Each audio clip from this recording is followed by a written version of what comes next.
welcome back to the channel. Today we're playing some Hide or Die. The full game has released in early access.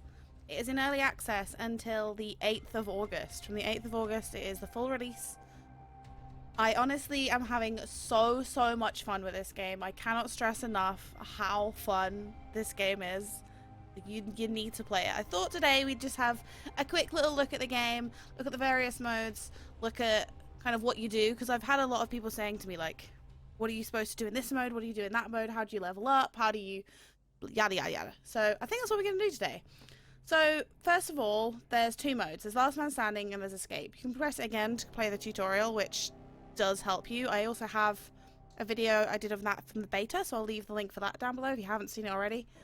But yeah, the two main modes are last man standing and escape. So what we're going to do is we're going to go through those, have a look at them, and yeah, hopefully you'll understand a little bit better what's going on with this game. Okay, so spawning in the cemetery. This is a huge map and there is so many places you can spawn. Hello floating phone. Okay, so the first thing you always want to do is bring your phone out. No one's talking, so that's fine. Bring your map out. You need to head towards little yellow markers. Yellow is objectives. You can pick up stuff like this along the way. Yellow's objectives, and when they change to blue like that, it means that someone's activated them and they're in progress. Oh, this is a legendary. Okay, so this is going to extract us the most darkness. So we need to power this generator and then get the darkness from it. So we need to head to that can. So, pick up this, and then we got to take that back to the generator. Each generator needs 3 items to power it, so this is the third can, so that'll start. You see we get a little chunk of XP for dropping the can off, which is good. XP helps you level up, so this will suck in all the darkness, and then once that little white bar has hit full, we'll be able to extract it and actually get that darkness for ourselves. So there you go, look, bar's almost full, and then our objective will change into like a little white box around it, like so. See the white bar fills and we get the little white box. And we stand in here and you see all those lovely plus 24s. That's our darkness. That's ours now. So you just stand and collect it. While we're doing this, our corruption meter will go up. So you see we just got to 10%. Once you are fully corrupted, so once your red bar hits 100, you can convert into the killer. And you can try and kill other people and take their darkness. With this one finished, let's head to our next objective. We can zoom out with the mouse wheel to find one. There we go. Let's go. Okay, so over time, your corruption meter will go up. You see we're at 50% now.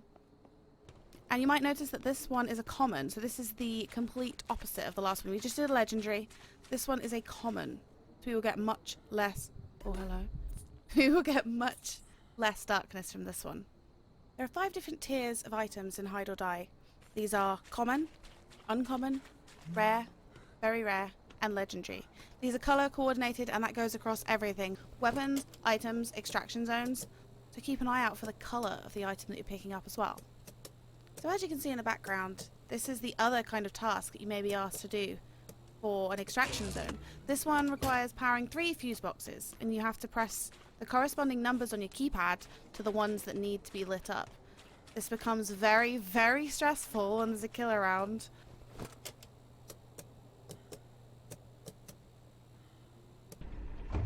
You can head back to the extraction once you've done your 3, and as you may see, the white box is already there. The common ones charge a lot quicker than the higher tier ones, and they also give out a lot less. You can see we're getting +2, whereas we were getting +24 for the legendary. Throughout the game, people will change in and out of being the killer. When you hear the heartbeat like this, it's like a terror radius. That means the killer is nearby. The more intense the heartbeat, the closer they are. It's worth noting the killer cannot hear your phone vibrating, but they can see your flashlight. So if you turn your flashlight on, be careful. Also, places like this, like bushes, trees, shrubs, hide you a lot better than you think they probably should do. So definitely stay hidden, stay low. When your corruption meter has reached 100%, so when your red bar is full, you can head to one of these sites marked by either that big red beam or a red hatchings on your map. And you can turn into a hunter. In this case, we're going to turn into the scientist. Each hunter has their own unique abilities, and you have to level them up individually, so it is worth giving them all a go, but they all have this mode called Dark Sight. dark sight turns you invisible, but also the survivors invisible from you. Everything is grey, the world will turn grey, but there will be little coloured blobs. Those coloured blobs indicate the approximate location of a survivor, so you can move towards the coloured area. You will then need to leave dark sight to try and find the survivor yourself. It will not give you the exact location. Here we are using the scientist's radar. Every 10 seconds base, he can send out a ping on that little radar, which will give you a more exact reading for where the survivors are. Again, it's not that accurate until you level it up. As you can see they're over here somewhere. We can come and have a look. See if we can ping anyone on this. There, so a red ping. So someone in here. Hello. There you are. So it's worth also noting that they can shoot you. There's someone else shooting behind me as well, which is not good. They can shoot you and you lose darkness. So that darkness coming out, that's from me. And when they shoot you enough, you will go back into dark sight. You can still hear them moving around when you're in dark sight, so it's kind of a good idea to stay close, because you do regenerate some health. But then when you come out again, you've got to find them again. Once your time as a killer is up, so your corruption meter reaches 0, you will be taken back to the site where you corrupted. You cannot corrupt again until your bar is back full. You have to wait till that recharges. So you can move around the map doing objectives. The idea is to just collect as much darkness as you can, up to a maximum of 3,000. But be careful. If you die, you will lose 75% of whatever darkness you have on you. You do keep 25%, but obviously this is a much slower process. Be sure to try and loot every house that you come to. It's definitely worth looking around to see what you can find. Here we found a warp. This is a cool little piece of kit. You can throw it down, it'll create a little warp rift that you and all your friends can go through, teleporting you off somewhere else. It can get you out of a really, really tricky situation, and even better, you can actually throw them at the hunters. There's a stack of credits here. Credits are just like everything else. You can get them from common through to legendary, and you need credits to buy things in the in-game store. And it's also worth noting that you do not lose credits if you die. So if you see them, pick them up. Even if you're gonna die, just grab them. You'll keep them anyway. After a certain amount of time has passed from escape, 15 minutes. After 15 minutes have passed, the exit gates will power and give you the chance to escape. There's a hunter nearby, so we're just remaining hidden until the gates show themselves. If you've done well in the game, this may happen and you can be chosen to become the killer. For the purposes of this, I'm not going to do it so I can show you guys kind of trying to escape. But there's no real disadvantage to becoming the hunter. It means that you get to hunt survivors. There will be 3 of you, and you can only really lose your darkness if you're shot. So you look around, find the closest exit to you. It seems like this one over here is the closest. Oh god, that hunt, he was so close. Okay. So we're going to try and make our way over there. At this point, it's worth noting I do have the stamina perk leveled up to level 2. So that allows me to sprint for longer and sprint through water and like the marshland area. I've found this has actually really helped me, especially like this when it comes to trying to escape. You can run for longer, you try and outrun the hunters, and like this, I can kind of make a mad dash across no man's land. Try and stick to the trees if you can, because obviously they will provide you with some cover and hiding. I always like to kind of wait a little bit outside the exit gate, to crouch, walk up to it to try and let my stamina recharge, so if I need to make a mad dash, I can. So we're going to sprint up here. It doesn't sound like there's anyone here, but be careful, because hunters very often are guarding their exit gates, and remember, they can dark sight to you at any time. Once you reach here, you have a choice. You can either leave immediately and just go, because look, people are getting killed on the way here, or you can choose to stand and wait. You can try and defend it, help other people get out, or you can just go. It's completely up to you. The further down the timer counts, the more the fog will roll in. This obviously does make it more difficult to see, so it kind of makes it a bit easier to hide, but it also makes it easier for the hunters to hide. So as you can see, one's decided to come here now. If he gets too close, we'll just leave. Yeah, just go. Okay, so we escaped. Cool. And this last screen here will show you how much darkness you got, how much XP you got, how many hunters you killed, if any, and AI kills. So it gives you like a nice little rundown of everything you did, which is really cool. Once you're back out to this screen, you've got all your information up here. It shows you your survivor level, your credits, and your darkness. So obviously, as I said earlier, the credits, you can use them for the in-game store. There is both daily and weekly things that you can buy, which is really cool. Obviously, daily changes every day, weekly changes every week. So they're just cosmetics for your character, which is pretty cool if you ask me. The things like so you use XP to level up your characters to unlock different perks. As you can see, I'm level 13, so I have this perk that I can unlock, but I'm not high enough to unlock this one yet. But you need to level up to make the perk available, and then you purchase the perk with darkness points. So there's 3 different levels. Level 1 is 2,000, level 2 is 4,000, and level 3 is 8,000 darkness. So that is why you need darkness and XP simultaneously, and then obviously the credits go on top of that. I have this perk leveled up, so I'm kind of grinding towards this one at the moment. This is the next one I want because I need me some credits. For the hunters, it's also worth noticing that these guys, you have to level them individually. There's the scientist, the fisherman, and Stitches. You have to play as each one to level them. You can't just play solely as a scientist and level up Stitches, which is pretty cool because it does make you kind of step out your comfort zone almost and do these. So I've played him enough to unlock his first perk.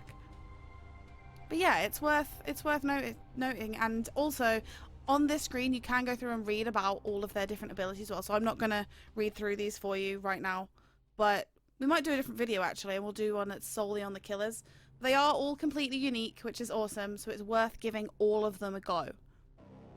Okay, with all this said, I guess it's time to jump into Last Man Standing and have a go with that. So Last Man Standing starts much the same as Escape. You come out of a hatch. However, you're not in the entire map this time. You're in a small, ringed off section of the giant map. The wall closes in, so I have heard people compare this mode to kind of like a battle royale. You're doing exactly what the name suggests. You are fighting to become the last man standing. There's 16 players, and basically you play hide and seek until the last person's been killed or you kill the hunter. So a darkness orb will spawn in. That dark wind shows you where it is. It's a mad dash to get to it. You can see the red light there. Are we gonna make it? Are we gonna make it? Oh no, that guy's gonna make it. Okay, so if you see someone else making it, you need to run. You can pick up items in this. So until it comes down to the last player, there will be items. So there will be motion sensors, smoke grenades, the invisible grenades. I don't know about warps off the top of my head. I don't think warps are in this. And stun guns. So you can you've got things to help you stay hidden or get away from the killer, but there's no way to attack them until it is just one survivor versus the hunter. Objectives will spawn in this mode, so you can see here it's the keypad one, so you have to go over to them, type in the numbers and power it.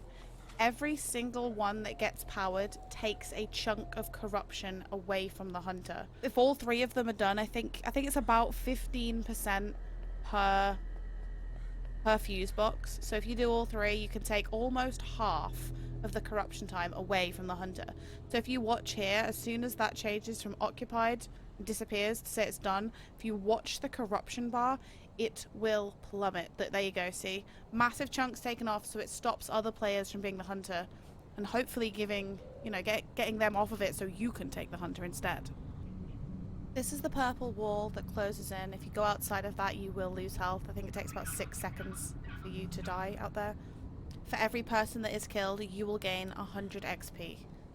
So it's definitely worth trying to outlive your fellow survivors. As the name suggests, you want to be the last man standing, so if you are not the killer, stay hidden. The invisible grenades I really like because they can get you out of a tough situation pretty quickly. But just try to stay hidden. If the objectives are miles away, then just leave them. The corruption timer will run out anyway. Just try and stay alive until the next killer orb spawns in. Every time an orb spawns in, try and go for it. Follow the wind, follow where the red marker is. We're pretty close to this one, so we might actually get here. It's always worth trying it, unless you see someone there. Oh my god, we actually can do this one, yes. Okay. One's ours, let's go. You press E to become the hunter. I'm gonna go with the scientist again. We'll turn into him and see what we can do. Ping on the radar here, see if there's anyone around. Doesn't really look like it. We'll try dark sight. See where they are. They buy the objectives. Go over this way. In the funhouse. I always hide in the funhouse, so I guess you should probably ping the funhouse. Yep, okay. Right, so what I'll do is I'm gonna... Did I go in there? No, I'm gonna throw my dome down. How do I do it? 2. Throw the dome out so they can't get out. Hi, dude. What are you throwing at me? A smoke grenade? And we leveled up too. Awesome. Hi there. Let's check the rest of the funhouse. See if anyone else is still in here. It says there are. There's 2 more in here. I think I went the wrong way though. I should have probably gone the other way. This also, while we're here, can we note how beautiful this area is and how unique this is? I mean, holy hell. Okay, they're not pinging anymore, so I don't know where they are. Hello. You will be No. my Obviously, stopping survivors doing objectives is I'm just the one who pretty decided good. to do something about it. And it's also quite... A lot of survivors will head for them, so it's an easy way to kind of track where they can be. So as the killer, hunt the survivors until your time is up. If you run out of corruption, you don't kill them all. It doesn't matter. If you've killed any, then that's good. That's just less people between you and your end goal. As with escape, once your time is up, you'll be transformed back into a survivor and straight back into a mad dash towards the next orb. I always really like to have the invisibility grenades because they have got me out of so many situations just like this. Without that then, even a smoke grenade, it would have distracted him maybe, but without that invisibility grenade, I would have been got then. I would have been got instead of that guy. So you do all this until it comes down to this. And it's kill or be killed. Often I find that guns spawn in places like this, in a house like this. Definitely, if you can see something like that on your map, head to it and check it. And it will be presents everywhere. We got a Goliath. Hell yeah. There's so much stuff in here. This is insane. I really want those credits. Okay, he's running around there. We're going to get the credits just in case we die. So at least we'll keep them. Come at me, bruh. Goliath is so good. Yes! We are the last man standing. We did it! Poggers! So that is last man standing. Obviously, it's completely different to escape, but it's still a lot of fun. I enjoy both of these modes. It's something for everyone, you know? I'm glad that we have 2 modes in this game now. That was hide or die. There was one more thing that I did want to run through. I really love in this game where when you get an achievement, you get a shirt for it. Obviously, I've got my shirt, which is absolutely poggers, and I'm probably never going to take it off. But yeah, when you unlock achievements, you don't just kind of get a meaningless achievement that goes in your Steam profile for bragging rights. All of the t-shirts change into an achievement. So like, as you can see here, you get the achievement art on it. And I think that's a really cool thing because, you know, it's really cool, especially if you've got something that's one of the rarer ones, you can put it on and it looks pretty cool, right? But that has been Hide or Die. I do hope you've enjoyed it. If you're playing the game and you're loving it, let me know in the comments below. We will be making more videos on this. Just as a quick note, you can get a DLC for this at the moment. It's a supporter pack. So you get this t-shirt, you get my icon that says supporter, you get an extra phone case, and you get a really cool skin for each of them. So you get Young Scientist, Hazmat Fisherman? Yeah. And one for Stitches. Yeah, Christmas Stitches. So they're all awesome. So that is an extra thing you can get if you would like to. If you haven't purchased the game yet and you would like to, I'm going to leave my link down below. If you purchase the game through that link, it does help me out. You're supporting me and the channel, which is amazing. I'll also leave all my links to everything else down below. So if you want to come check out the Steam or Discord or my socials, please feel free to do so. I'll see you in the next one. Oh, bye!